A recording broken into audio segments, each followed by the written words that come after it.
నియోజకవర్గంలో యువత రక్తదానం చేయాలి. పిలుపు మేరకు విశేష స్పందన వచ్చింది. రక్తదాన శిబిరానికి 700 మంది రక్తదానం చేయడానికి చేరుకున్నారు. పలాస ఎమ్మెల్యే గౌతు శిరీష మాట్లాడుతూ, నిత్యం జీవితంలో ఎంతో మందికి సకాలంలో రక్తం అందక ప్రాణాలు కోల్పోతున్నారని, అటువంటి పరిస్థితి ఏర్పడకుండా యువత రక్తదానం చేయాలని పలాస ఎమ్మెల్యే గౌతు శిరీష అన్నారు. పలాస తెలుగుదేశం పార్టీ కార్యాలయంలో విశాఖపట్నం ఎన్టీఆర్ ట్రస్ట్, శ్రీకాకుళం రిమ్స్ ఆసుపత్రి, టెక్కిలి ప్రభుత్వ ఆసుపత్రి, కాశీబుగ్గ ప్రాణదాత, శ్రీకాకుళం రెడ్ క్రాస్ సొసైటీ ఆధ్వర్యంలో నందమూరి తారక రామారావు వర్ధంతి సందర్భంగా మరియు రాష్ట్ర ఐటీ శాఖ మంత్రి నారా లోకేష్ పుట్టినరోజు సందర్భంగా మెగా రక్తదాన శిబిరం నిర్వహించారు. ముందుగా పలాస ఎమ్మెల్యే గౌతు శిరీష, పలాస నియోజకవర్గం టీడీపీ సమన్వయకర్త యార్లగడ్డ వెంకన్న చౌదరి రక్తదాన శిబిరాన్ని ప్రారంభించారు. ఈ సందర్భంగా గౌతు శిరీష మాట్లాడుతూ, రక్తదానం చేయడం ద్వారా ఆపదలో ఉన్నవారికి ప్రాణాలు కాపాడుకోవచ్చని అన్నారు.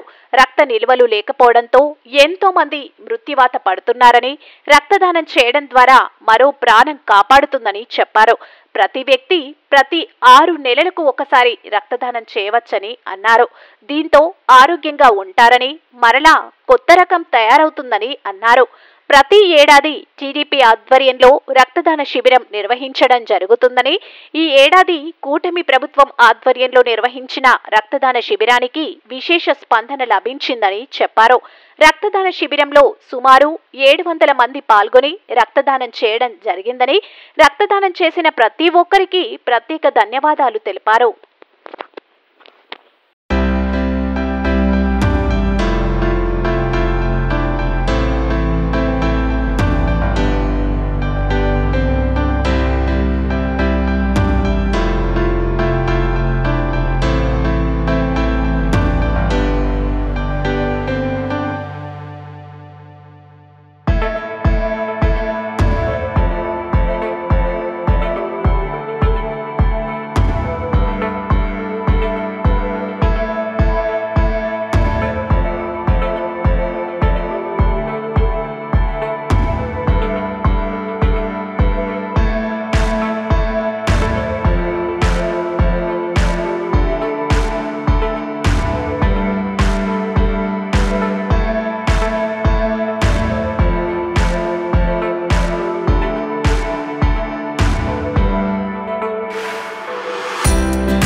అందరికీ నమస్కారం.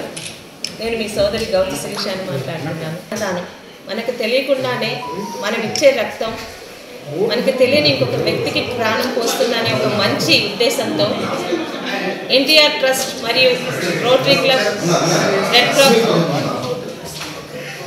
రెడ్ క్రాస్ ద్వారా ప్రతి సంవత్సరం జనవరి 18న ఎన్టీఆర్ గారి వర్ధంతి సందర్భంగా తెలుగుదేశం పార్టీ పెద్ద ఎత్తున రక్తదాన శిబిరాన్ని ప్రోత్సహిస్తూ వస్తున్న విషయం మీ అందరికీ తెలిసిందే. అయితే జనవరి 18 కొన్ని కారణాల వల్ల, స్థానిక కారణాల వల్ల ఆ రోజు మేము సెలబ్రేట్ చేయలేకపోయాము. అనుకోకుండా రేపు 23వ తారీఖున నారా లోకేష్ గారి జన్మదినం కూడా కలిసి రావడం వలన ఈరోజు ఎన్టీఆర్ గారిని స్మరించుకుంటూ నారా లోకేష్ గారి జన్మదిన సందర్భంగా పలాసలో తెలుగుదేశం, జనసేన మరియు బీజేపీ మరియు రక్తదానానికి ఎప్పుడు సంసిద్ధంగా ఉండే అనేక మంది సోదరుల సహకారంతో ఈరోజు రక్తదాన శిబిరాన్ని ఇక్కడ విజయవంతం చేయడానికి ప్రతి ఒక్కరికి కూడా మీ ద్వారా ధన్యవాదాలు తెలుపుకుంటున్నానండి. ప్రతి సంవత్సరం ప్రతిపక్షంలో ఉన్నప్పుడు కూడా గత 5 సంవత్సరాలు కూడా ఉత్తరాంధ్రలో పలాసలో ఎప్పుడు రక్తదాన శిబిరం పెట్టినా ప్రతి ఒక్కరు కదలి వచ్చి పెద్ద ఎత్తున విజయవంతం చేసి పలాసకి ఒక గుర్తింపు ఇచ్చిన ప్రతి ఒక్కరికి ఈ సందర్భంగా పేరు పేరున ధన్యవాదాలు తెలుపుకుంటూ జోహార్ ఎన్టీఆర్. మరియు రేపు జరగనున్న లోకేష్ గారి జన్మదినానికి మనందరి తరఫున ఆయనకి శుభాకాంక్షలు తెలుపుకుంటున్నాను. మొత్తం ఎన్ని యూనిట్లు మేడం? 1000 యూనిట్లకు టార్గెట్ చేసామండి. ప్రతిసారి మనం 18వ తారీఖు చేసినప్పుడు కూడా దాదాపు 400 to 500 యూనిట్స్ చేసేవాళ్ళం. ఈరోజు 1000 యూనిట్లకు టార్గెట్ చేసాం. ఖచ్చితంగా సాధిస్తామని ఒక నమ్మకం. Thank you.